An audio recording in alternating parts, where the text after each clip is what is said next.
Baik, Assalamualaikum warahmatullahi wabarakatuh.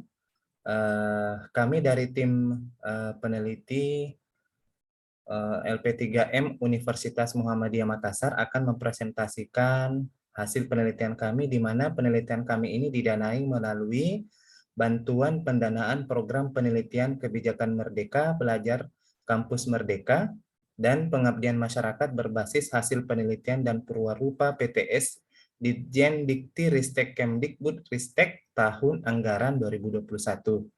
Adapun judul penelitian yang kami paparkan pada kesempatan ini yaitu model pembekalan program pembelajaran kolaboratif pada implementasi kurikulum kerjasama MBKM berorientasi penelitian dan pengabdian. Adapun latar belakang dari penelitian ini adalah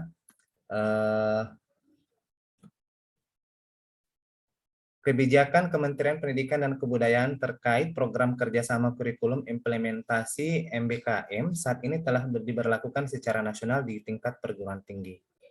Nah, Universitas Makassar dengan cepat merespon kondisi tersebut dengan melahirkan sejumlah kebijakan terkait pelaksanaan MBKM di Universitas Muhammadiyah Makassar. Salah satu upaya yang dilakukan adalah melakukan penyusunan kurikulum dan berbagai bentuk kegiatan pembelajaran atau BKP implementasi MBKM yang mengacu pada Permendikbud nomor 3 tahun 2020 dan pelaksanaannya tergambar di tingkat program studi setiap fakultas dalam lingkup Universitas Muhammadiyah Makassar.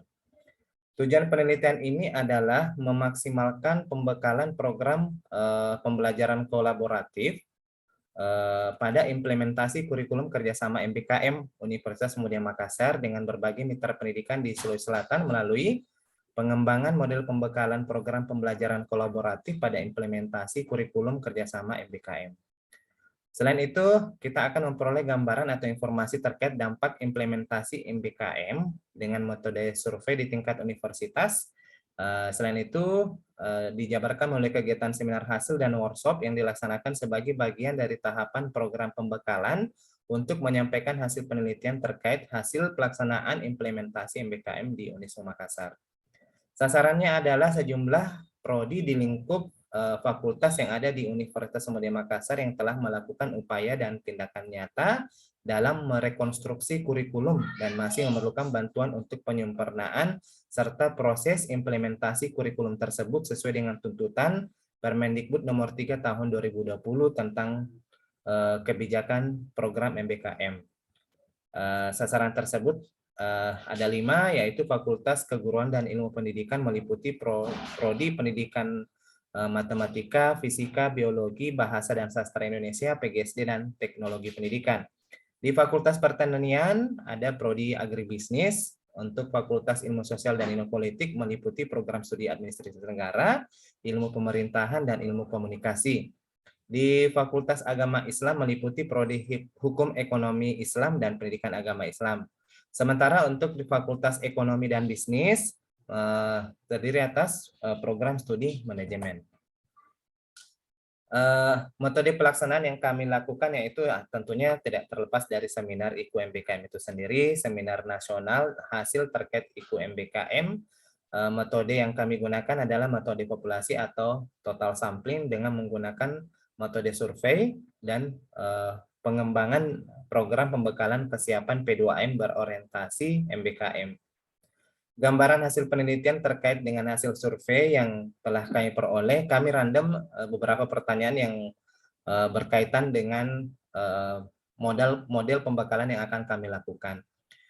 Di slide terlihat bahwa bagaimana keterlibatan dosen sebagai dalam tahapan penyiapan implementasi MBKM. Di sana dipaparkan 58% yang berkontribusi dalam persiapan implementasi MBKM.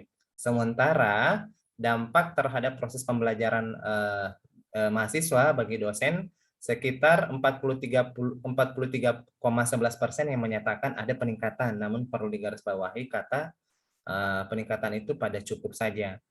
Kemudian pada implementasi program MBKM berkaitan dengan peningkatan hard dan soft skill bagi mahasiswa, kembali di sana dipaparkan 39,88%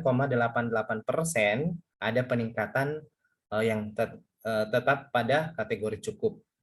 Kemudian implementasi program MBKM berperan terhadap peningkatan kapasitas dosen.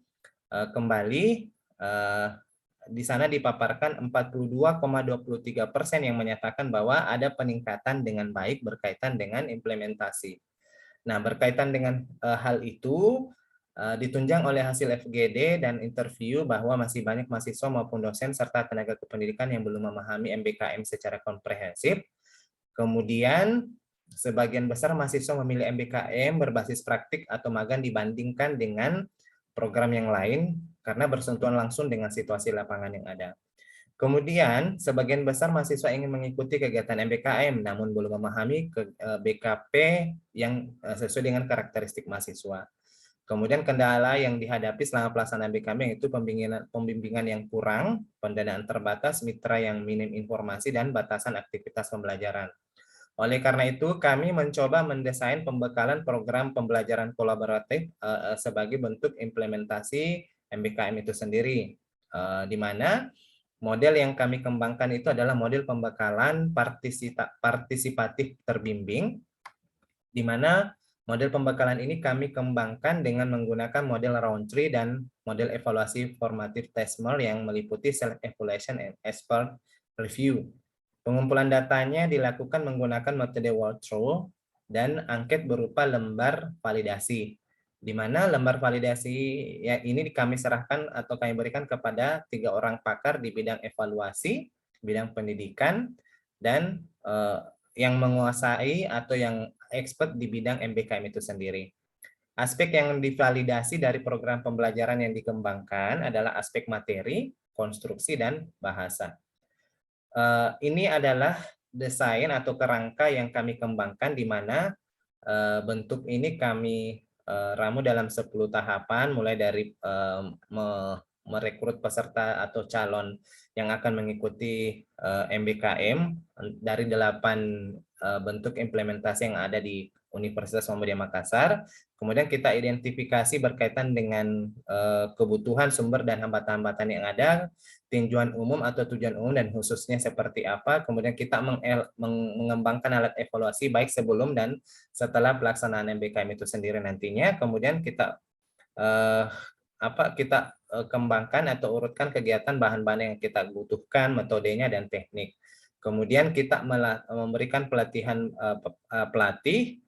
Setelah itu barulah kita mengadakan evaluasi, baik itu evaluasi awal yang tadi, kemudian pelaksanaan prosesnya sampai evaluasi akhir. Nanti dievaluasi berkaitan dengan program yang kita kembangkan atau yang kita akan implementasikan, akan kita evaluasi secara menyeluruh. Nah, untuk lebih melihat implementasi desain pembekalan yang kita lakukan, maka tim saya akan mempresentasikan berkaitan dengan bentuk pembekalan yang kami telah terapkan di Universitas Muhammadiyah Makassar. Silahkan.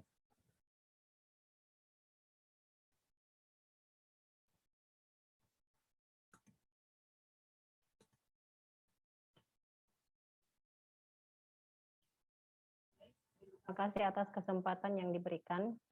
Saya akan mencoba memaparkan salah satu bentuk implementasi dalam hal ini adalah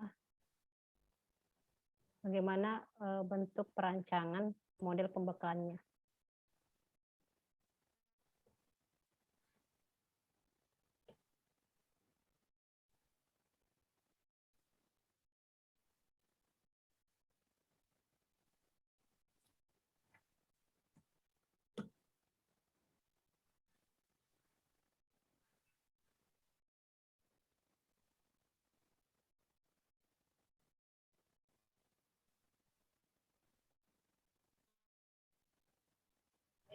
Baik, model pembekalan dalam hal ini adalah berfokus pada program asistensi mengajar di Universitas Muhammadiyah Makassar, seperti yang dikatakan oleh koordinator penelitian kami, yaitu program ini didasari oleh bantuan pendanaan program penelitian kebijakan Merdeka Belajar, Kampus Merdeka dan Pengabdian Masyarakat berbasis hasil penelitian dan perwarupa, PTS Ditjen Ristek Kemendikbud Ristek Dikti tahun anggaran 2021.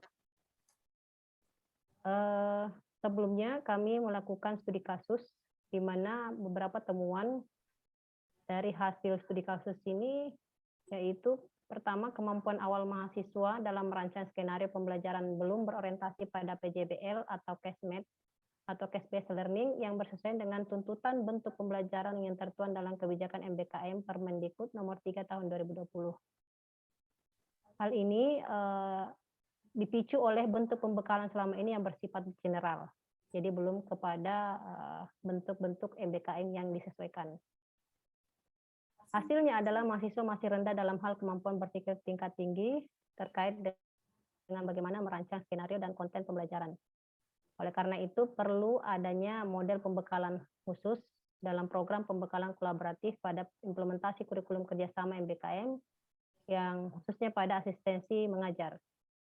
Nah, di sini kami berikan solusi, yaitu bentuk pembekalan di sini adalah pengembangan kemampuan peserta asistensi mengajar dalam merancang skenario pembelajaran yang tertuang dalam bentuk RPP berbasis PJBL atau Case-Based Learning. Ini ada gambaran sebelum pembekalan atau diistilahkan before applying MBKM, di mana poin-poinnya yang pertama itu mahasiswa mengalami kesulitan dalam merancang skenario pembelajaran, yang mana RPP yang dibuat orientasi pembekalan TPCK, kemudian konsep TPCK sendiri, yang mana mahasiswa ini sangat minim dan terkait dengan konsep awal, sehingga hal ini terlihat bahwa di mana konsep TPCK ini bersinergi dengan konsep pembelajaran MBKM, yaitu PJBL atau CBL. Nah, produk TPP yang dihasilkan mahasiswa cenderung biasa saja, artinya tidak memberikan ciri khas daripada pembelajaran yang berbasis PJBL atau CBL yang bersesuaian dengan program MBKM. Dengan demikian, perlu diberikan pembekalan terkait cara merancang RPP yang berorientasi PJBL atau Case-Based Learning sebagai ciri khas dari kegiatan MBKM ini. Nah, dalam bentuk ini, bentuk kegiatan pembekalannya yang kami lakukan yaitu berbasis workshop. Ini adalah proses pembekalan penyusunan RPP dalam aktivitas before applying MBKM yang dilakukan dengan Zoom, aplikasi Zoom kepada mahasiswa. Titik beratnya adalah bagaimana merancang RPP sebagai produk daripada bahan ajar mahasiswa. Ini contoh produknya yang fokus pada bagaimana berkarakter TPCK. Ternyata setelah dilihat contoh dari produk yang dihasilkan oleh mahasiswa ini belum mencirikan daripada yang dimaksud konsep TPCK tersebut. Dan juga jauh daripada konsep pembelajaran PJBL dan CBL. Kemudian kami lakukan pembekalan dalam merancang RPP berorientasi PJBL atau Case-Based Learning. Berikut ini adalah bahan pembekalannya yang kami lakukan dalam bentuk Zoom sehingga bisa lebih efisien dalam kondisi pandemi ini. Materinya adalah workshop penyusunan RPP dengan model Project-Based Learning dan Case-Based Learning dalam program asistensi mengajar KSKI MBKM. Di sini jelaskan materinya tentang konsep daripada PJBL dan CBL itu sendiri, kemudian definisi, elemen, sintaks, dan aktivitas, dan serta pengalaman belajar. Selanjutnya, ini adalah elemen pembelajaran basis project, kemudian ini adalah sintaksnya, sintaks untuk PJBL, mulai dari fase 1, penentuan pertanyaan mendasar, sampai pada fase 6, evaluasi dan refleksi kerja proyek. Ini kemudian dijelaskan bagaimana setiap tahapan ini, serta aktivitas pembelajarannya. Selanjutnya diberikan contoh kepada mahasiswa, kasus-kasus pembelajaran dalam model pembelajaran PJBL. Demikian halnya dengan Case-Based Learning, mulai dari konsep definisinya sampai pada bentuk aktivitas dan pengalaman belajar. Kemudian kami juga memberikan contoh aktivitas dan pengalaman belajar dan dalam pembelajaran CBL ini, serta contoh RPP-nya. Nah, selanjutnya ini adalah proses pembekalan workshop penyusunan RPP. Seperti yang kami katakan bahwa kami lakukan secara Zoom meeting. Setelah itu dilahirkan sebuah produk RPP, di mana mahasiswa dalam merancang RPP itu adalah berbasis PJBL dan case-based learning. Ini adalah contoh produk dari kegiatan yang ditinjau setelah, artinya after applying MBKM. Adapun komponen RPP-nya, identitas, kompetensi inti, kompetensi dasar, indikator, tujuan pembelajaran, materi, model. Ya, ini modelnya disesuaikan dengan PJBL atau case based learning. Jadi dipilih salah satunya.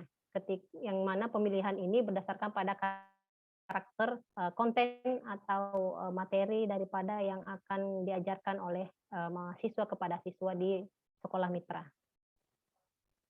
Kemudian ini adalah bentuk penilaiannya. Penilaian itu meliputi 3 aspek, yaitu kognitif, afektif, dan psikomotor. Ini adalah bentuk kegiatannya dalam pembelajaran berbasis PJBL, yang mana bentuk pelaksanaan ini berdasarkan pada RPP yang telah dirancang. Demikian yang bisa saya paparkan. Terima kasih. Assalamualaikum warahmatullahi wabarakatuh.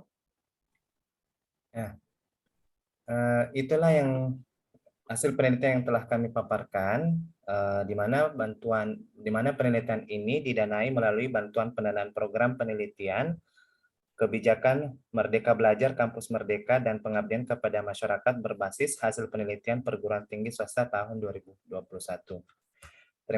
Terima kasih kami ucapkan. Kami akhiri dengan ucapan wassalamualaikum warahmatullahi wabarakatuh.